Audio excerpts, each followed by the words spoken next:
শুভ দুপুর দর্শক, আমন্ত্রণ ব্যবসা বাণিজ্য আর অর্থনীতির সবশেষ সংবাদ নিয়ে নিউজ 24-এর নিয়মিত আয়োজন আপন ফ্যামিলি মার্ট বিজনেস আওয়ারে। সাথে আছি আমি রিয়াজ সুমন। শনি থেকে বৃহস্পতিবার দুপুর 1টায় প্রচারিত হচ্ছে এই অনুষ্ঠান। আয়োজনে থাকছে দেশ বিদেশের ব্যবসা বাণিজ্যের সবশেষ খবর এবং খবরের বিশ্লেষণ। এছাড়াও থাকবে শেয়ার বাজার এবং মুদ্রা বাজারের আপডেট। দর্শক, আজকের বিজনেস আওয়ারে আমরা আলোচনা করতে চাই যে অন্তর্বর্তী সরকারের যে 2 বছর কেমন ছিল, অর্থনৈতিক অবস্থা, সংস্কারের নানা উদ্যোগ নেওয়া হয়েছে, বিভিন্ন জায়গায় সফলতা এসেছে, অনেক সূচকগুলো এখনও নিম্নমুখী রয়েছে, কোনো সূচক আসলে ভালো অবস্থানে গিয়েছে। সব মিলিয়ে আসলে আমরা আলোচনা করতে চাই অন্তর্বর্তী সরকারের রেখে যাওয়া অর্থনীতি কেমন, এই বিষয়টি নিয়ে আমাদের সাথে অনলাইনে যুক্ত হয়েছেন অর্থনীতি বিশ্লেষক মাহমুদ হাসান। মাহমুদ হাসান, নিশ্চয়ই আপনি আমাকে শুনতে পাচ্ছেন। আপনাকে স্বাগত জানাচ্ছি আমাদের আজকের আলোচনা পর্বে। প্রথম প্রশ্নটি আপনার কাছে যে এই যে অন্তর্বর্তী সরকারের যে অর্থনীতি যেটি এখন তারা রেখে যাচ্ছে, আপনি জানেন যে 12 তারিখে ভোট এবং ভোটের পরে নতুন সরকার গঠন হবে। তাদের হাতে আসলে যাবে পরবর্তী অর্থনৈতিক অবস্থা বা দেশ পরিচালনার দায়িত্ব। প্রশ্ন হচ্ছে যে এই অন্তর্বর্তী সরকার যে অর্থনীতিটা রেখে যাচ্ছে সেটি কি স্বস্তিদায়ক? ধন্যবাদ আপনাকে। দেখুন, এক কথায় যদি বলি, শুধুমাত্র অস্বস্তিদায়কই না, আশঙ্কাজনক বটে। ফর দ্য ফার্স্ট টাইম গত 21 বছরের মধ্যে এমন একটা আশঙ্কা দেখা যাচ্ছে যে রাজস্ব আয় দিয়ে রাজস্ব ব্যয়ের সংকুলন হবে না। এটা যে কোনো সরকারের জন্য প্রচন্ড রকম আশঙ্কাজনক। দেখুন, এতদিন শুধুমাত্র উন্নয়ন ব্যয় লোন থেকে আসতো, বাট রাজস্ব খরচটা কিন্তু রাজস্ব আয় থেকে আসতো। এবং ব্যবসা বাণিজ্যের যে অবস্থা আপনি যদি দেখেন, এখানে ম্যাক্সিমাম বিজনেস কিন্তু 100% ক্যাপাসিটি তো দূরের কথা, ইভেন 70 বা 80% ক্যাপাসিটিতে কিন্তু রান করছে না। 200-র বেশি ফ্যাক্টরি অলরেডি গার্মেন্টস সেক্টরে, আমাদের এক্সপোর্ট তো মেনলি গার্মেন্টস এর উপর ডিপেন্ডেন্ট, আপনি জানেন, তো সেগুলো বন্ধ হয়ে আছে। কনভেনশনাল বিজনেস সব কিন্তু নেতিবাচক ভাবে এফেক্টেড। এবং এই সরকারটি আমরা কিভাবে দোষ দেই, এরা ক্ষমতা গ্রহণ করার পরে আপনি যে পরিমাণ দাবি দেওয়া আন্দোলন দেখেছেন, এখন আবার দেখেন দুটো আন্দোলন হচ্ছে তাদের যাওয়ার সময়, একটা হচ্ছে চিটাগং পোর্ট নিয়ে, আর একটা হচ্ছে পে স্কেল নিয়ে। তো এদেরকে যে বৈরী অবস্থা ফেস করতে হয়েছে, এবং বাংলাদেশ হয়ে গেছিল যে আন্দোলন করে রাস্তা দখল করে আপনার যে কোনো দাবি, সেটা ন্যায্য হোক বা অন্যায্য হোক, সেটা অর্থনীতির জন্য স্বস্তিদায়ক হোক অথবা নীতির জন্য প্রচন্ড নেতিবাচক প্রভাবের হোক, সেটা আদায় করতে হবে শক্তি দিয়ে। এবং প্রশাসনিক যে একটা কোঅপারেশন, সেটা কিন্তু এই সরকার পায়নি। কথিত আছে যে একটা ব্যাচ যারা অনেকদিন পরে উপদেষ্টা বা চুক্তিভিত্তিক বিভিন্ন নিয়োগে বিভিন্ন পজিশনে আসছে, তারা ক্ষমতার এনজয়মেন্টটা এত বেশি পেয়েছে, তারাও কিন্তু আপনার মনে করেন সরকারকে কোণঠাসা রাখছে তাদের ওই ব্যাচের স্বার্থ রক্ষার জন্য। এবং তারা ইভেন আপনার ক্ষমতা খুব পিসফুল ভাবে ট্রানজিশন হোক, এটাও কিন্তু তারা মেনে নিতে পারছে না। তো এরকম একটা অবস্থায় সরকার জি আসুক, তার জন্য স্বস্তিদায়ক হবে বলে এরকম কোনো আশা করার বোধহয় অবস্থা নাই। জনাব মাহমুদ হাসান, আমরা দেখেছি যে মানে রেমিটেন্স এবং হচ্ছে বৈদেশিক মুদ্রার রিজার্ভের অবস্থাটা মোটামুটি সন্তোষজনক অবস্থায় এসেছে, কিন্তু অন্যান্য সূচকগুলো নিম্নমুখী রয়েছে। অন্তর্বর্তী সরকারের অর্থ উপদেষ্টা দাবি করেছেন যে একটি মুমূর্ষ বা একটি আসলে অর্থনৈতিক খাদের কিনারা থেকে অর্থনীতিকে টেনে নিয়ে আসা হয়েছে এবং একটি স্বস্তিদায়ক অবস্থায় অর্থনীতি এসেছে। আপনি যদি বলতেন যে আসলে স্বস্তিটা আসলে কতটা নিশ্চিত হওয়া গেছে, বা আসলে এখন আগামী দিনের যে সরকার আসবে তাদের জন্য এই অর্থনৈতিক চ্যালেঞ্জগুলো কি থাকবে বা কি হবে? ধন্যবাদ আপনাকে। দেখুন, আমি অর্থ উপদেষ্টা মহোদয় যেটা বলছে তার সাথে একদম শতভাগ দ্বিমত পোষণ করব না। আমরা জানি একটা মিথ্যা ন্যারেটিভে উন্নয়নের একটা ফুলঝুরি বলা হয়েছিল, যেটা বাস্তবিক অর্থে ছিল না। ম্যাক্রো ইকোনমিক সিচুয়েশন খুবই খারাপ ছিল বিগত সরকারের সময়। এবং তথ্য উপত্য বিভিন্নভাবে ভুলভাবে ইচ্ছাকৃতভাবে মিথ্যাভাবে উপস্থাপন করে যে উন্নয়নের একটা গান তৈরি করা হয়েছিল। ইভেন আপনি যদি মনে করেন যে 2018-র আগে একটা কথা কিন্তু আপনার আওয়ামী যারা বুদ্ধিজীবী ছিল তারা বলতো যে আমরা বেনোভোলেন্ট অটোক্রেসি চাই, মানে এমন একটা গল্প তারা ফেলেছিল যে ওই সরকার ছাড়া আর কেউ দেশের উন্নয়ন করতে পারবে না, কাজেই এখানে গণতন্ত্রের বিনিময়ে হলেও ওই যে আপনার বেনোভোলেন্ট অটোক্রেসি যেটা সেটা যেন থাকে, এরকম একটা কিন্তু আপনার হচ্ছে উন্নয়নের গল্প বলা হচ্ছিল। তো সেখান থেকে আপনার দেখেন অর্থনীতিতে যে অবস্থায়, আমি বলবো একটা টালমাটাল সাগরে একটা শিপ যেটা আপনার অনেকটা গতিহীন ছিল, অনেকটা দিকভ্রষ্ট ছিল, তাকে যে সেফটি নোঙ্গর করাতে পারছে সেই কর্তৃত্ব বা কৃতিত্ব অবশ্যই এই অন্তর্বর্তীকালীন সরকার নিতে পারে। দ্রব্যমূল্যের যে দাম বেড়ে দ্রব্যমূল্যের যে একটা অসহনীয় অবস্থা ছিল সেখান থেকে কিছুটা হলেও লাগাম কিন্তু টানতে পেরেছে। বাট ব্যর্থতাটা কোথায় হয়েছে দেখেন, এই সরকারের কোনো ইফেক্টিভ বা ইফিশিয়েন্ট কোনো কোঅর্ডিনেশন ছিল না, যার কারণে বেসরকারি বিনিয়োগ একদম হয়নি, সরকারি ব্যয়ও কিন্তু অত্যাধিক পরিমাণ কমে গিয়েছিল, যার কারণে মানুষের হাতে কিন্তু টাকা নাই, মানুষ সেভিংস ভেঙে খাচ্ছিল এবং অনেকে কিন্তু কনভেনশনাল কাজ ছেড়ে আনকনভেনশনাল জবে কিন্তু ইনভলভ হয়েছে। আর আপনি বৈদেশিক মুদ্রা রিজার্ভের যে কথা বললেন, এটা দেখেন আমি যেটা বলবো যে আমরা ক্যাপিটাল শর্টেজ কান্ট্রি, এটা যে বলুক আমাদের কিন্তু আপনার হচ্ছে যে পরিমাণ ফরেন রেমিটেন্স আসে বা আয় হয়, সেটা হোক এক্সপোর্ট থেকে বা হোক আপনার হচ্ছে ওয়েজ আর্নার থেকে বা হোক আপনার বৈদেশিক রেমিটেন্স থেকে, তার চেয়ে আমাদের ব্যয় কিন্তু বেশি এবং এটা অবস্থা কিন্তু চেঞ্জ হয়নি। এই যে ফরেন এক্সচেঞ্জ রিজার্ভ এত বাড়ছে, এটা কিন্তু অর্থনীতির জন্য আশঙ্কাজনকও বটে। বিশেষ করে বাংলাদেশ ব্যাংক যেভাবে আপনার হচ্ছে ওপেন মার্কেট থেকে ফরেন এক্সচেঞ্জ কিনে কিনে তারপর রিজার্ভ বাড়াচ্ছে, এটা কিন্তু এটারও একটা ইন্ডিকেশন যে আপনার আমাদের যে ইম্পোর্ট সেটা অত্যাধিক ভাবে কমে গেছে, যার কারণে বেসরকারি ব্যাংক বা সরকারি ব্যাংকগুলোর কাছে অনেক পরিমাণ ফরেন এক্সচেঞ্জ রিজার্ভ রয়ে গেছে এবং এক্সচেঞ্জ রেটটা স্টেবল রাখার জন্য বাংলাদেশ ব্যাংককে এটা করতে হয়েছে। দেখুন ডেফিনেটলি আমাদের বৈদেশিক রেমিটেন্স অনেক বাড়ছে, এটা এই সরকার যে আপনার মনে করেন একটা সুশাসন দেওয়ার চেষ্টা করছে তার প্রতি আমাদের যে রেমিটেন্স যোদ্ধা তাদের কিন্তু একটা কনফিডেন্সের প্রকার ছিল। বা দেখেন ক্যাপিটাল ইনভেস্টমেন্ট বলতে গেলে হয়নি, যেহেতু ব্যবসা বাণিজ্য গুলো আপনার 70% বা 60% ক্যাপাসিটিতে রান করেছে, যার কারণে আমাদের ইম্পোর্টও কিন্তু অত্যাধিক পরিমাণ কমে গেছে, সেটা বিশেষ করে আপনার শিল্পের যে র ম্যাটেরিয়াল, তো এর দীর্ঘমেয়াদী একটা নেতিবাচক প্রভাব কিন্তু থাকবে। জি যার মাহমুদ হাসান, আমরা একটু চট্টগ্রামে যেতে চাই। চট্টগ্রামে আপনি জানেন যে বন্দরের একটি কর্মবিরতি চলছে, সেই বিষয়টি নিয়ে আমাদের কাছে একটা নিউজ আছে, সেটি একটু দেখতে চাই। বিদেশি কোম্পানির হাতে এনসিটি দেয়া সহ 4 দফা দাবিতে আজ থেকে আবারও অনির্দিষ্টকালের ধর্মঘটের ডাক দিয়েছেন চট্টগ্রাম বন্দরের শ্রমিকরা। তারা জানান সকাল 8টা থেকে শুরু হবে এই কর্মসূচি। শুরু হয় গত 6 দিন অচল থাকার পর চট্টগ্রাম সমুদ্র বন্দরে শুক্রবার থেকে কর্মচাঞ্চল্য ফেরে। তবে একদিনের ব্যবধানে আবারও দেওয়া হলো লাগাতার ধর্মঘটের ডাক।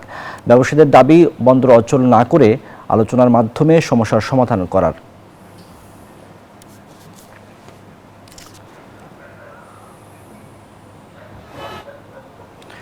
নিউমোরিং কন্টেইনার টার্মিনাল এনসিটি ইজারা দেওয়ার সিদ্ধান্ত বাতিলের দাবিতে চট্টগ্রাম বন্দরে শ্রমিক কর্মচারীদের ডাকা অনির্দিষ্টকালের ধর্মঘট 2 দিনের বিরতির পর আবারও শুরু হয়েছে। রোববার সকাল 8টা থেকে কর্মসূচি শুরু হয়। এ বিষয়ে বিস্তারিত জানাতে আমাদের সাথে সরাসরি যুক্ত হবেন সহকর্মী নয়ন বড়ুয়া। জয়, আপনি নিশ্চয়ই আমাকে শুনতে পাচ্ছেন। আপনার কাছে প্রশ্ন হচ্ছে আসলে এই মুহূর্তে সেখানকার অবস্থা কি রয়েছে আপনার কাছে সর্বশেষ তথ্য?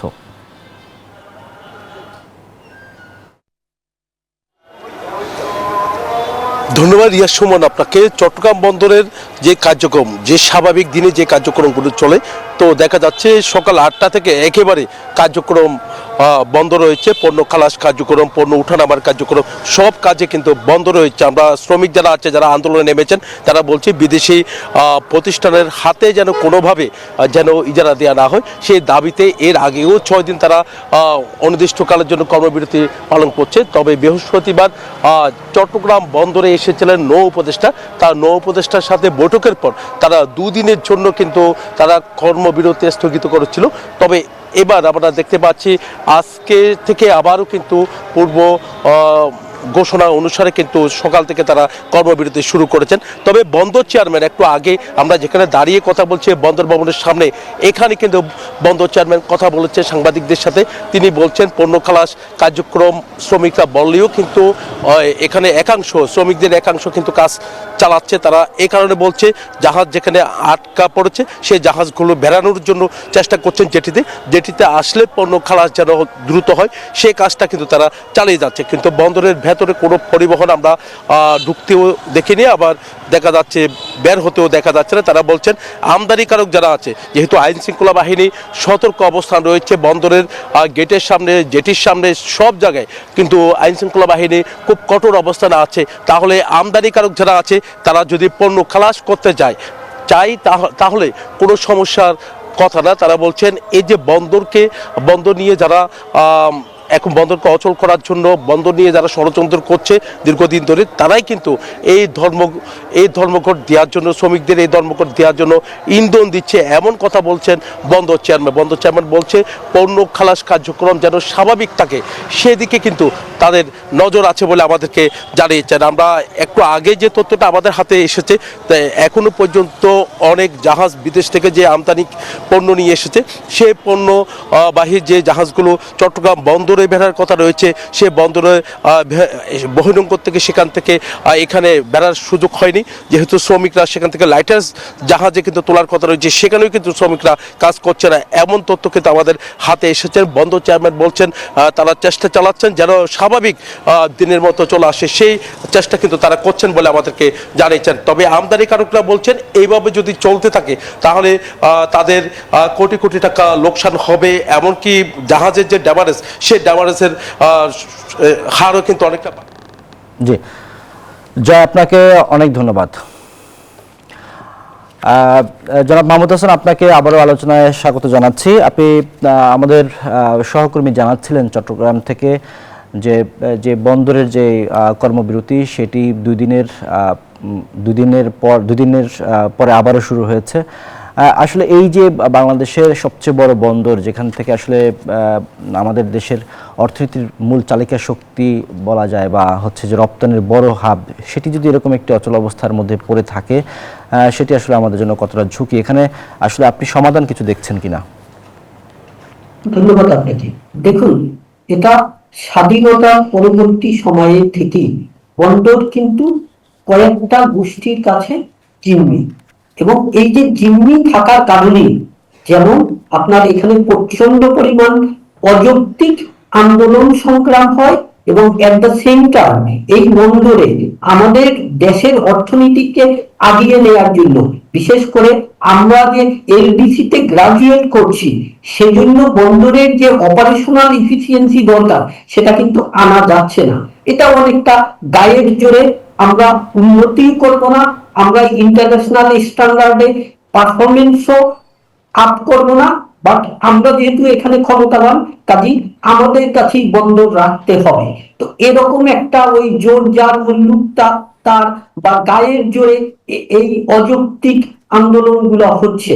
দেখুন, এটা আমাদেরকে স্বীকার করতে হবে যে চট্টগ্রাম বন্দর আমাদের অর্থনীতির গেটওয়ে।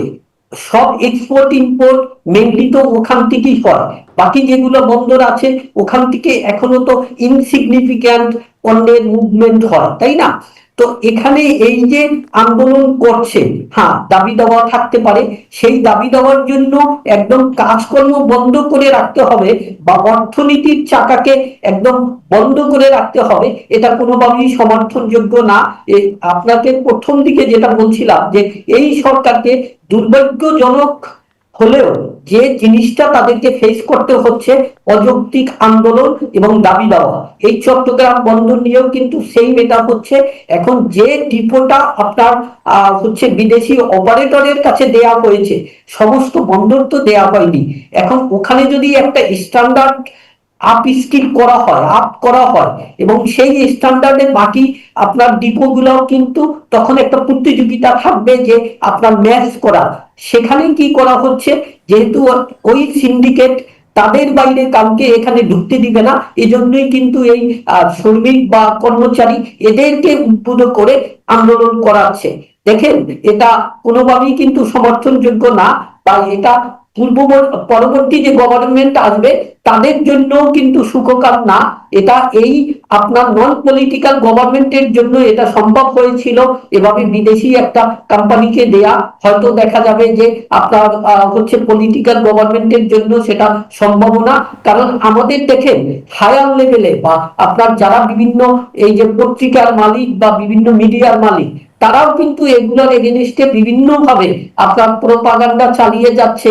এখানে ওই যে ইপিস্টিন ফাইল যেগুলো এখন প্রকাশ হচ্ছে, তাদের যে আপনার ইপিস্টিনের সাথে এই ডিপ ওয়ার্ল্ডের যে মালিক তার সাথে সংশ্লিষ্টতা, এগুলো নিয়ে কিন্তু হইচই করা হচ্ছে। দেখুন, ওটা ওনার পার্সোনাল ইস্যু, বাট আমাদের দেশের যদি উন্নয়ন হয়, আমাদের যদি আপনার মনে করেন বন্দরের ইফিসিয়েন্সি আসে, সেক্ষেত্রে যে কোনো মুক্তি কিন্তু সমর্থন করা আমার কাছে মনে হয় প্রতিটা দেশপ্রেমিক নাগরিকের কর্তব্য। সে হোক সে শ্রমিক অথবা কর্মচারী অথবা আপনার মনে করেন হচ্ছে ব্যবসায়ী।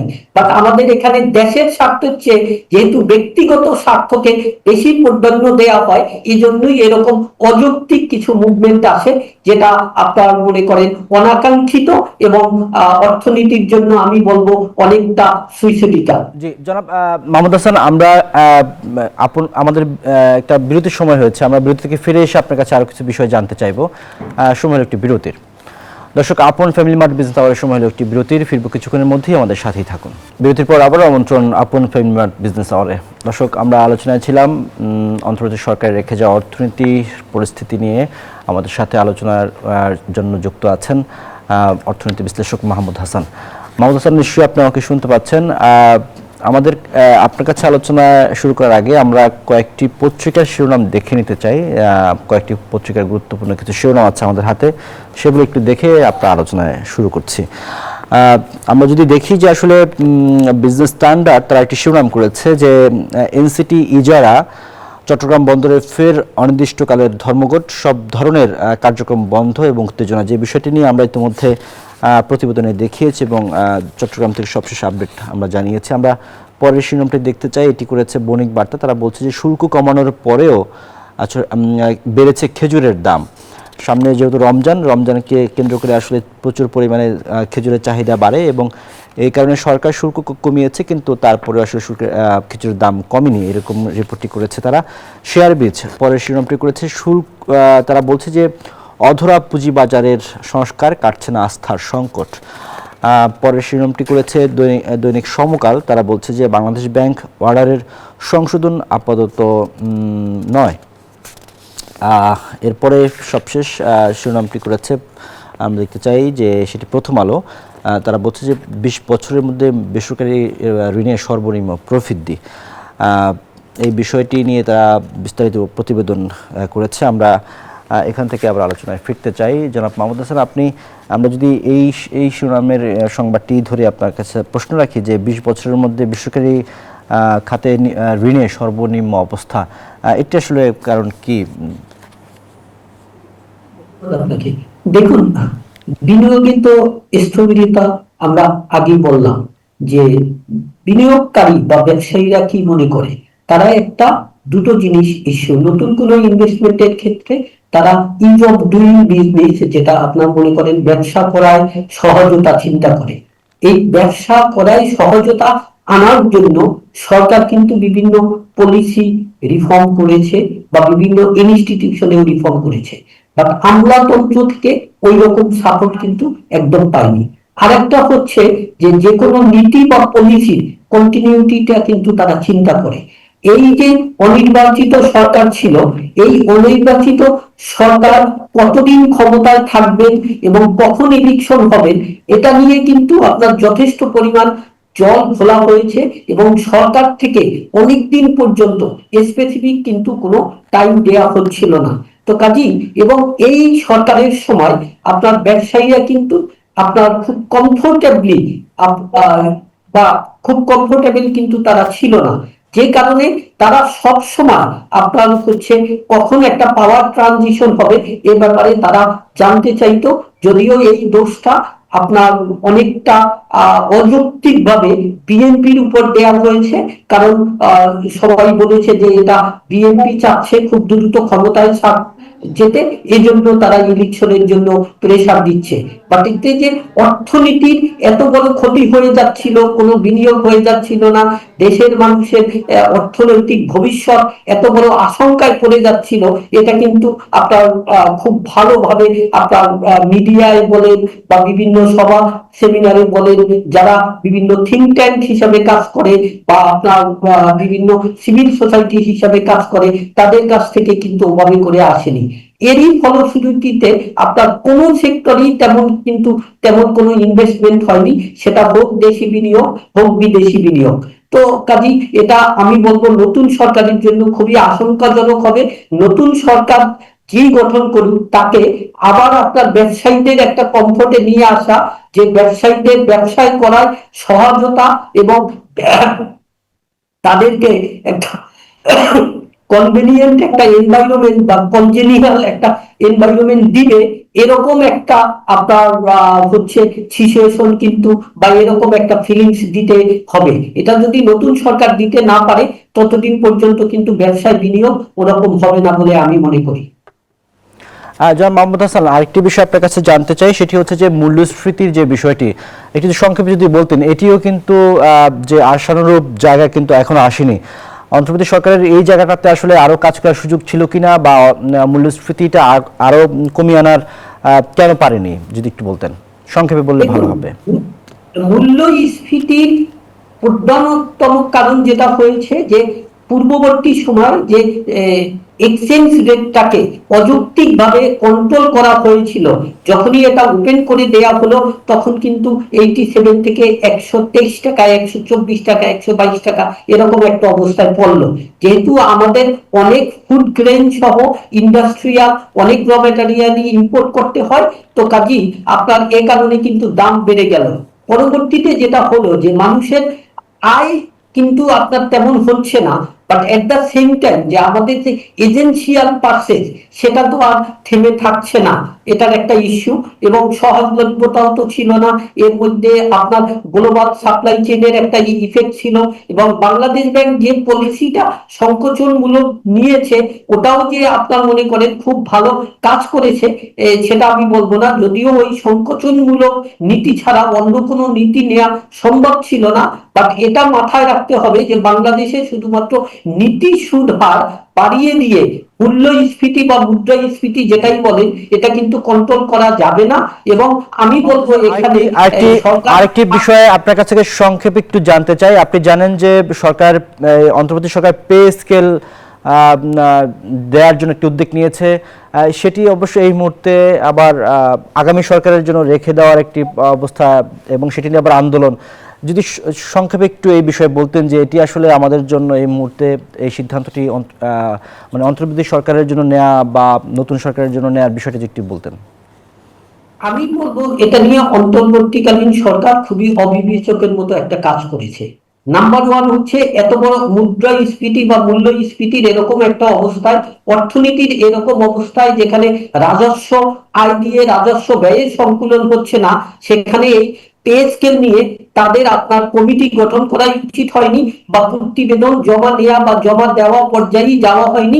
এখন জিনিসটা এমন যে সরকারি কর্মকর্তা কর্মচারী বা আপনার মনে করেন স্বায়ত্তশাসিত প্রতিষ্ঠানের কর্মকর্তা কর্মচারীদের একটা হোপ তৈরি করে দিয়ে, আশা তৈরি করে দিয়ে এখন রনে ভঙ্গ করে দিয়েছে, এবং রাজনৈতিক নেতাদের জন্য এটা রেখেছে যে পরবর্তী সরকারের জন্য এটা বড় একটা প্রেসার হিসাবে কাজ করবে। এবং এই অবস্থায় অর্থনৈতিক উন্নয়নের প্রশ্নের একটা উত্তরণ না হলে নতুন করে এই পে স্কেলের ইম্প্যাক্ট এই অর্থনীতি নিতে পারবে কিনা, বা সাধারণ জনগণ যারা এই পে স্কেলের বেনিফিশিয়ারি হবে না তারা নিতে পারবে কিনা, এটা নিয়ে কিন্তু যথেষ্ট পরিমাণ সন্দেহ আছে। কাজেই এই বিষয়টা খুবই আপনার একটা আমি বলবো আনকমফোর্টেবল একটা সিচুয়েশনে বর্তমান হয়েছে। সরকার সেক্ষেত্রে রেখে আসলে সরকারি চাকরিজীবীদের দাবিটাও কি যৌক্তিক কিনা আপনার কি মনে হয়? দেখুন, এখন এটা আপনার অনেকটা হচ্ছে ভেরি মিক্সড ওপিনিয়ন আসবে যে যেভাবে মূল্যস্ফীতি বা মুদ্রাস্ফীতির অবস্থা, তাতে সরকারি চাকরিজীবী বিশেষ করে সব যারা চাকরিজীবী তাদের কিন্তু আপনার জীবন ধারণ কষ্ট হয়ে যাচ্ছে। তো কাজেই তাদের পে হাইক দরকার। এখন সেটা পে স্কেলের চেয়ে আমার মনে হয় মহার্ঘ ভাতাটা দেয়াটা অনেক বেশি যৌক্তিক ছিল এবং অনেক বেশি প্রয়োজনীয় ছিল। কারণ মহার্ঘ ভাতা দিলে আবার যখন আপনার মনে করেন এজেন্সিয়াল প্রাইসে কন্ট্রোল করা যেত, তখন কিন্তু এটা নিয়ে অন্য একটা স্টেপ নেওয়া যেত। কাজেই পে স্কেলের মতো একটা লং টার্ম ইম্প্যাক্ট, যেটা অনেক ইম্প্যাক্ট হয় ভেরিয়াস ফোল্ডে, সেটা নিয়ে কাজ করার মতো অর্থনৈতিক অবস্থা এখন ছিল না বা এখন না। মাহমুদ হাসান, আলোচনা শেষ করতে হচ্ছে সময় স্বল্পতার কারণে। আপনাকে অসংখ্য ধন্যবাদ আমাদের আজকে আলোচনায় যুক্ত হওয়ার জন্য। ধন্যবাদ আপনাদেরকে এবং দর্শকদেরকে। আবার আমন্ত্রণ আপন ফ্যামিলি মার্ট বিজনেস আওয়ারে। দর্শক, এবার জানাবো শেয়ার বাজারের খবর। শেয়ার বাজারের সবশেষ অবস্থা আমরা ঢাকা স্টক এক্সচেঞ্জের ওয়েবসাইট থেকে দেখতে চাই কি অবস্থা রয়েছে। এই মুহূর্তে আমরা দেখতে পাচ্ছি যে আসলে প্রধান তিনটি সূচকের মধ্যে একটি ছাড়া দুটি নিম্নমুখী রয়েছে। ডিএসএক্স ইন্ডেক্স যেটি সেটি এই মুহূর্তে অবস্থান করছে 5235 পয়েন্টে। ডিএক্স ইন্ডেক্স সরিয়া সূচক সেটি 3 পয়েন্ট কমেছে, অবস্থান করছে 1068 পয়েন্টে। ডিএস30 ইন্ডেক্স 3 পয়েন্ট কমে অবস্থান করছে 1998 পয়েন্টে। 335 কোটি টাকা লেনদেন হয়েছে। 190টি কোম্পানির শেয়ার দর বেড়েছে, 133টি কোম্পানির শেয়ার দর কমেছে এবং অপরিবর্তিত আছে 68টি কোম্পানির শেয়ারের দর। দর্শক, একই সাথে আমরা জানাতে চাই স্বর্ণ এবং মুদ্রা বাজার আপডেট। শুরুতে আমরা দেখতে পাচ্ছি যে মুদ্রা বিনিময় মূল্য যদি আমরা দেখি যে মার্কিন ডলার 122 টাকা ক্রয়, 123 টাকা ক্রয় হচ্ছে। ইউরো 138 টাকা ক্রয় হয়ে বিক্রি হচ্ছে 143 টাকায়। পাউন্ড 159 টাকা ক্রয়, 166 টাকা বিক্রি। চীনা ইউয়ান 16 টাকা ক্রয় হয়ে বিক্রি হচ্ছে 18 টাকায়। সৌদি রিয়াল 32 টাকা ক্রয় বিক্রি হচ্ছে 33 টাকা 20 পয়সায়। ভারতীয় রুপি বিক্রি হচ্ছে 1 টাকা 45 পয়সায়। আমরা দেখে নিতে চাই স্বর্ণ এবং রূপার আপডেট। প্রথমে স্বর্ণের আপডেট জানতে চাই। এই মুহূর্তে স্বর্ণ প্রতি ভরি বিক্রি হচ্ছে 2,22 ক্যারেটের স্বর্ণ বিক্রি হচ্ছে 2,58,824 টাকায়। 21 ক্যারেটের দাম আছে 2,47,043 টাকা। 18 ক্যারেটের দাম আছে 2,11,759 টাকা। সনাতন প্রতি ভরি রূপা স্বর্ণের দাম আছে 1,73,327 টাকা। জানাবো রূপার দাম। রূপার দামে আমরা দেখতে পাচ্ছি যে এই মুহূর্তে রূপার দাম 22 ক্যারেটের রূপা যেটি সেটির দাম রয়েছে প্রতি ভরি 6,356 টাকা। 21 ক্যারেটের দাম আছে 6,065 টাকা। 18 ক্যারেটের দাম আছে 5,190 টাকা এবং সনাতন প্রতি ভরি রূপার দাম আছে 4,024 টাকা।